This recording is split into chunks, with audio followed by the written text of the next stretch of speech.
नमस्कार, मैं हूं अंकुर और आप देख रहे हैं सत्य हिंदी का न्यूज बुलेटिन। एक नजर अब तक की सुर्खियों पर। काफी दिनों से चर्चा चल रही है कि बीजेपी नीतीश कुमार को साइडलाइन कर रही है और उधर चिराग पासवान के सांसदों पर भी डोरे डाल रही है। इस बीच बिहार में एक बड़ा घटनाक्रम हुआ है। आज सीएम नीतीश कुमार और तेजस्वी यादव की मुलाकात हुई है। मुख्यमंत्री नीतीश कुमार तेजस्वी यादव के बीच 8 महीने के बाद एक दूसरे से मुलाकात हुई है। कहा जा रहा है कि सूचना आयुक्त के पद पर होने वाली नियुक्ति को लेकर मुख्यमंत्री नीतीश कुमार और तेजस्वी यादव एक साथ मिले। हालांकि दोनों को साथ देकर बिहार की राजनीति में अचानक ही हलचल तेज हो गई। हालांकि ये मुलाकात थोड़ी ही देर की रही, लेकिन इस मीटिंग ने राजनीतिक हलचल बढ़ा दी है।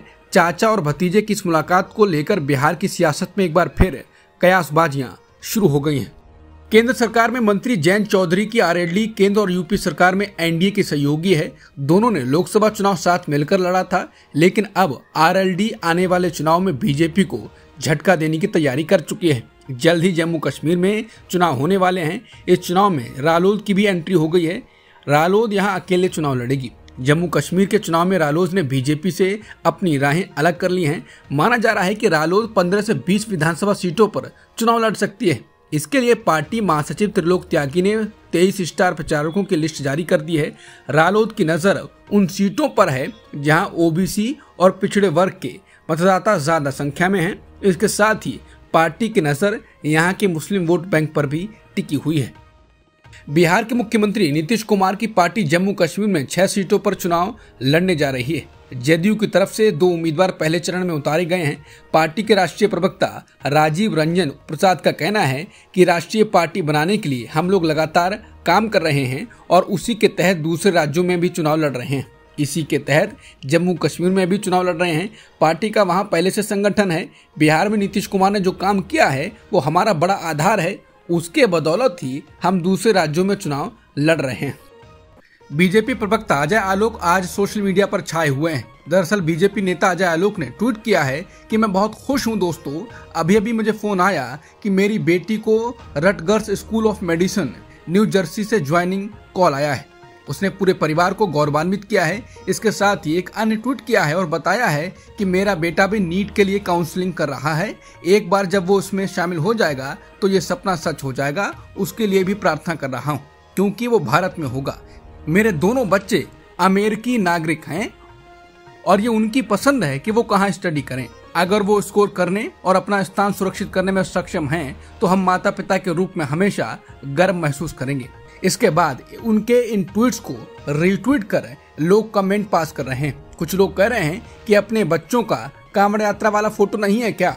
जैकी यादव नाम के ट्विटर यूजर ने लिखा है कि ऐसी देशभक्ति देखकर आपको भी चक्कर आने लगेंगे। बीजेपी नेता अजय आलोक अपनी एक्स प्रोफाइल में बड़े बड़े शब्दों में नेशन फर्स्ट लिखे हुए हैं, लेकिन इनके बच्चे अमेरिकन सिटीजन्स हैं।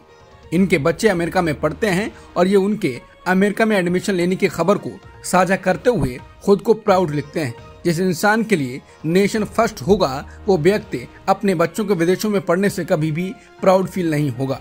आकाश बनर्जी ने देशभक्त नाम के ट्विटर हैंडल से ट्वीट किया है कि क्या भाजपा को ऐसे व्यक्तियों को संवेदनशील पदों पर नियुक्त करना चाहिए जिनके परिवार के लोग अमेरिकी नागरिक हैं। एक तरफ पार्टी कहती है कि सोरोस, CIA, अमेरिकी सरकार मोदी सरकार को कमजोर करने के लिए काम कर रही है। दूसरी तरफ उनके अपने कैबिनेट मंत्री प्रवक्ता अपने बच्चों को पढ़ने और वहां बसने के लिए अमेरिका भेज रहे हैं। उन्होंने अजय आलोक को लेकर कहा कि भाजपा के राष्ट्रीय प्रवक्ता अजय आलोक का यह बेहद निराशाजनक ट्वीट, जो दूसरे बच्चों के लिए राष्ट्र प्रथम और अपने बच्चों के लिए अमेरिका प्रथम चाहते हैं, लेकिन कई वरिष्ठ कैबिनेट मंत्री हैं जिन्होंने ऐसा ही किया है। क्या ये अमेरिका, CIA, सोरोस के हाथों में खेलना नहीं है? लेखक अशोक कुमार पांडे ने लिखा है कि जब भक्तों को भड़काना हो तो हिंदी में लिखा जाएगा, ये बताना हो कि बच्चे विदेशी हैं तो अंग्रेजी में। वैसे इनके बच्चों ने हिंदू राष्ट्र तथा राम राज्य से बाहर जाना ही नहीं चुना, अमेरिका की नागरिकता भी ले ली। भक्तगण यहाँ आग लगाते रहे। पत्रकार और फिल्म मेकर विनोद कापड़ी ने लिखा है कि जिस हिंदू राष्ट्र की तुम बात करते हो अजय आलोक, वो महान हिंदू राष्ट्र तुम्हें अपने बच्चों के लिए क्यों नहीं चाहिए? हिंदू राष्ट्र बनते ही भारत को महान बन नहीं जाना है तो देश के बाकी बच्चों की तरह तुम्हारे बच्चे भी भारत में क्यों ना रहें? बीजेपी प्रवक्ता अजय आलोक ने देशभक्त के ट्वीट का जवाब देते हुए कहा है, उन्होंने लिखा कि मैं कभी भी ट्रोल्स को जवाब नहीं देना चाहता था, लेकिन जिस तरह का बौद्धिक दिवालियापन आपके इकोसिस्टम को जकड़ चुका है वो आपको ऐसा कहने पर मजबूर कर रहा है। मेरी बेटी ने अपनी योग्यता के आधार पर योग्यता हासिल की है, ना कि पैसे या सामाजिक शक्ति या कुछ खेल कोटा द्वारा। वो यूएसए में पैदा हुई थी, इसलिए वो नागरिक है। उसने 2021 में भारत में नीट भी उत्तीर्ण किया, लेकिन यूएसए से मेडिसिन करने का फैसला किया और वो ओसीआई है। बकवास बोलने से पहले अपने तथ्यों की जांच करें। इसके बाद आकाश बनर्जी ने कहा है कि आपको जवाब नहीं देना चाहिए था, क्योंकि ये कोई 9 बजे की गटर लेवल की बहस नहीं है, जहां आप एक साधारण से सवाल पर भटक सकते हैं और पूरी तरह से आक्रोशित हो सकते हैं। मैंने एक बार भी आपकी बेटी की योग्यता पर सवाल नहीं उठाया। मैंने आपके दोहरे मानदंडों और आपके पाखंड की ओर इशारा किया। राष्ट्र प्रथम और हिंदू राष्ट्र किसके लिए? आपकी बेटी अमेरिका में पैदा हुई थी, इसलिए आज वो एक अमेरिकी नागरिक है। उसे भारतीय नागरिकता दिलाने के लिए आपके पास 18 साल या उससे ज्यादा का समय था। आपको किसने रोका था? फिर भी आपकी बेटी जहां चाहे वहां पढ़ने के लिए स्वागत है, लेकिन मेरा कहना है कि भाजपा को ऐसे लोगों को पार्टी या कैबिनेट पदों पर नियुक्त नहीं करना चाहिए जिनके निकटतम परिवार अमेरिकी नागरिक हैं। भाजपा विदेशी मुद्दों को लेकर बहुत संवेदनशील रही है, यहाँ क्यों नहीं? इसके अलावा आप कभी नहीं जानते कि CIA सोरोस किस पर हमला कर सकते हैं। हरियाणा में गौरक्षा के नाम पर फैलाए जा रहे एक और आतंक की घटना सामने आई है। दिल्ली से सटे फरीदाबाद में 12वीं कक्षा के छात्र आर्यन मिश्रा का गौरक्षकों ने कथित तौर पर कार से पीछा किया और उसे पशु तस्कर समझकर मार डाला। पुलिस ने कहा कि 23 अगस्त के हमले के लिए गौरक्षक समूह के 5 सदस्यों को गिरफ्तार किया गया है। आरोपियों की पहचान अनिल कौशिक, वरुण, कृष्णा, आदेश और सौरभ के रूप में की गई है। आर्यन मिश्रा की कथित गोरक्षा की बात करने वालों ने हत्या कर दी। अब आर्यन मिश्रा के पिता ने कहा है कि मेरा बेटा आर्यन मिश्रा 12वीं का छात्र था, मुझे कोई जानकारी नहीं थी। बाद में पता चला कि गाय तस्करी के शक में मेरे बेटे को गोली मार दी गई। गाय की तस्करी के शक में किसी को गोली मारने का अधिकार कौन देता है? मोदी सरकार ने गोली मारने का अधिकार दिया है, तो क्यों दिया है? 5 आरोपी गिरफ्तार किए गए हैं। मेरा बेटा किसी को नहीं जानता था। हम पंडित हैं, हमारी किसी से लड़ाई झगड़ा नहीं है। हम परदेसी हैं और कमाने खाने वाले हैं। सेबी के चेयरपर्सन माधवीपुरी बुच पर कांग्रेस के लगाए गए आरोपों के बाद ICICI बैंक का बयान सोमवार की शाम को आया। इस पर अब कांग्रेस ने मंगलवार को जवाब दिया। कांग्रेस की ओर से प्रेस कॉन्फ्रेंस करते हुए पार्टी प्रवक्ता पवन खेड़ा ने कहा कि हमने 3 लोगों से सवाल किए थे। प्रधानमंत्री नरेंद्र मोदी, सेबी के चेयरपर्सन और ICICI बैंक से सवाल पूछे थे। इसमें कौन मोहरा और कौन खिलाड़ी नहीं मालूम, लेकिन एक मोहरे ICICI बैंक का जवाब आया। उन्होंने कहा कि उस घोटाले की एक परत ICICI बैंक के जवाब से खुली। पवन खेड़ा ने कहा कि ICICI कहता है कि माधवीपुरी बुच को रिटायरल बेनिफिट मिला। टेबल खोलिए तो आप देखेंगे कि माधवीपुरी बुच रिटायर हुई तो उन्हें 2013 से 14 में 71.90 लाख रुपए की ग्रेच्युटी मिली। 2014-15 में उन्हें 5.36 करोड़ रुपए की रिटायरमेंट कंप्यूटेड पेंशन मिली। पवन खेड़ा ने सवाल किया कि मुझे बताओ कि रिटायरमेंट के बाद पेंशन का अमाउंट बदलता रहता है क्या? बीच में बंद हो जाता है क्या? 2014-15 में माधवीपुरी बुच और ICICI के बीच सेटलमेंट हो गया था और 2015-16 में उन्हें ICICI से कुछ नहीं मिला, तो फिर 2016-17 में फिर से क्यों मिलनी शुरू हो गई? ये कैसी पेंशन है? पवन खेड़ा ने कहा कि अब अगर साल 2007 से 8 से 2013-14 तक की माधवीपुरी बुच की औसत सैलरी निकाली जाए, जब वो ICICI में थी तो वो करीब 1.30 करोड़ रुपए थी, लेकिन माधवीपुरी बुच की पेंशन का औसत 2.77 करोड़ रुपए है। उन्होंने कहा कि ऐसी कौन सी नौकरी है जिसमें पेंशन सैलरी से ज्यादा है?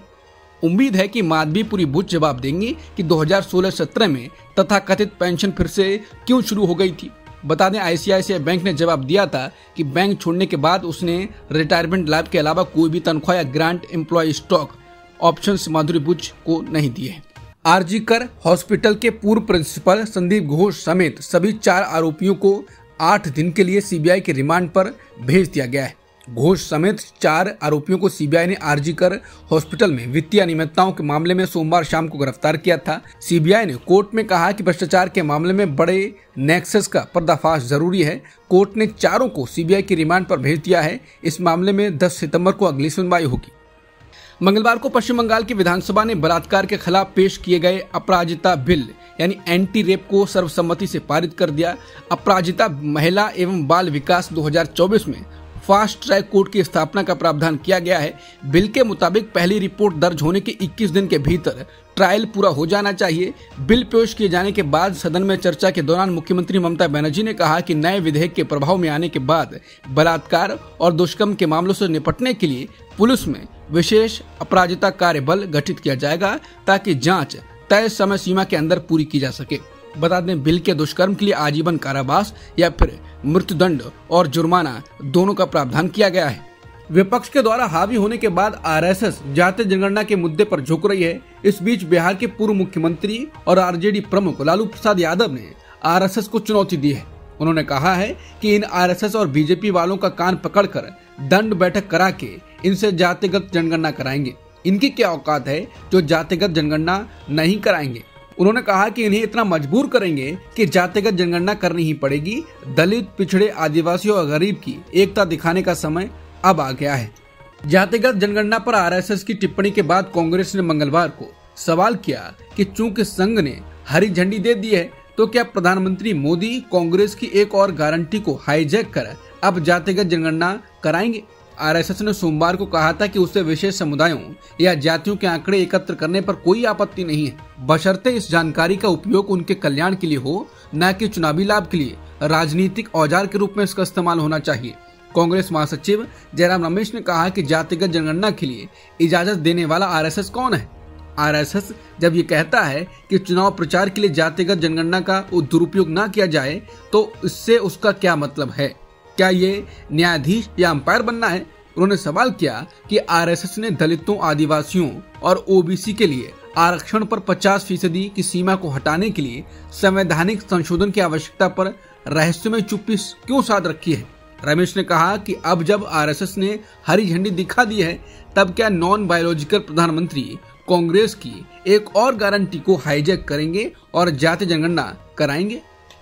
महाराष्ट्र के डिप्टी सीएम और एनसीपी के अध्यक्ष अजित पवार ने कहा है कि उनका प्राथमिक उद्देश्य महायुति गठबंधन को बहुमत के साथ सत्ता में लाना है और मुख्यमंत्री पर फैसला बाद में लिया जाएगा। उन्होंने कहा, लेकिन एक बात तय है, मुख्यमंत्री महायुति से ही होगा।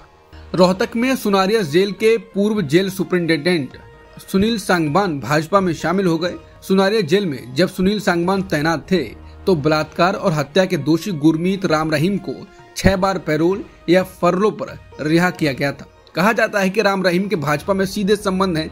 सुनील सांगवान चरखी दादरी से चुनाव लड़ सकते हैं। वो पूर्व मंत्री सतपाल सांगवान के बेटे हैं जो 2 महीने पहले कांग्रेस छोड़कर भाजपा में शामिल हुए थे। समझा जाता है कि सुनील सांगवान की टिकट के लिए राम रहीम ने पैरवी की है। कांग्रेस सांसद और लोकसभा में नेता प्रतिपक्ष राहुल गांधी हरियाणा विधानसभा चुनाव में कांग्रेस और आम आदमी पार्टी के बीच गठबंधन चाहते हैं, ऐसी खबर आ रही है। इंडिया टुडे की रिपोर्ट के अनुसार राहुल गांधी ने कांग्रेस चुनाव समिति की बैठक के दौरान आप के साथ गठबंधन की संभावना पर हरियाणा कांग्रेस नेताओं से राय मांगी। यूक्रेन के राष्ट्रपति वोलोदिमीर जेलेंस्की ने मंगलवार को बताया कि रूसी मिसाइल हमले में 41 लोगों की जान चली गई है और 180 लोग घायल हुए हैं। जेलेंस्की ने बताया है कि यह हमला देश के पूर्वी हिस्से में मौजूद शहर पोलताबा पर किया गया है। जेलेंस्की ने कहा कि शैक्षिक संस्थानों और अस्पताल पर हमला हुआ है। 2 बैलिस्टिक मिसाइल से रूस ने अटैक किया है। वहीं यूक्रेन के रक्षा मंत्रालय ने कहा कि पोलताबा के लिए भयानक दिन है। मंत्रालय ने बताया कि एयर रेड, सायरन और मिसाइल हमले के बीच में इतना कम समय था कि लोग बॉम्ब शेल्टर में जाने के दौरान ही घायल हो गए। रूस के राष्ट्रपति व्लादिमीर पुतिन अंतर्राष्ट्रीय क्रिमिनल कोर्ट यानी आईसीसी के गिरफ्तारी वारंट के बाद मंगोलिया के दौरे पर पहुंच गए हैं। देश की राजधानी उलान बटार में राष्ट्रपति उखनागिन खुरेलसुख ने पुतिन का स्वागत किया। मार्च 2023 में आईसीसी ने पुतिन की गिरफ्तारी का वारंट जारी किया था। कोर्ट का कहना था कि पुतिन युद्ध अपराधों के लिए जिम्मेदार हैं। आईसीसी के प्रवक्ता डॉक्टर फादी एल अब्दुल्ला ने हाल ही में बीबीसी से कहा था कि कोर्ट के आदेशों का पालन करने के लिए कोर्ट मंगोलिया समेत सदस्य देशों पर निर्भर करता है। आईसीसी के अन्य सदस्य देशों की तरह यह मंगोलिया का दायित्व है कि वो इसमें सहयोग करें। अमेरिका के राष्ट्रपति जो बाइडेन ने इजरायली प्रधानमंत्री बेंजामिन नेतन्याहू के लिए कहा कि वो बंधकों की रिहाई के लिए हमास के साथ समझौते और युद्ध विराम के लिए पर्याप्त कोशिश नहीं कर रहे हैं। बाइडेन ने ये बात ऐसे वक्त में कही है जब ऐसी रिपोर्ट्स आ रही हैं कि अमेरिका की तरफ से इजरायली पीएम को एक और नया अंतिम प्रस्ताव भेजा जा सकता है। राष्ट्रपति बाइडेन और उपराष्ट्रपति कमला हैरिस ने इस नए प्रस्ताव के संबंध में वार्ताकारों से मुलाकात की। ये सब ऐसे वक्त पर हो रहा है जब सोमवार को भी इजरायल में सरकार के खिलाफ विरोध प्रदर्शन जारी है। प्रदर्शनकारियों का कहना है कि नेतन्याहू सरकार बंधकों की रिहाई के लिए हमास के साथ समझौता करने के लिए कुछ खास कोशिश नहीं कर रही है। अब तक की सुर्खियों में इतना ही। बाकी खबरों के लिए बने रहिए सत्यहिंदी.com के साथ।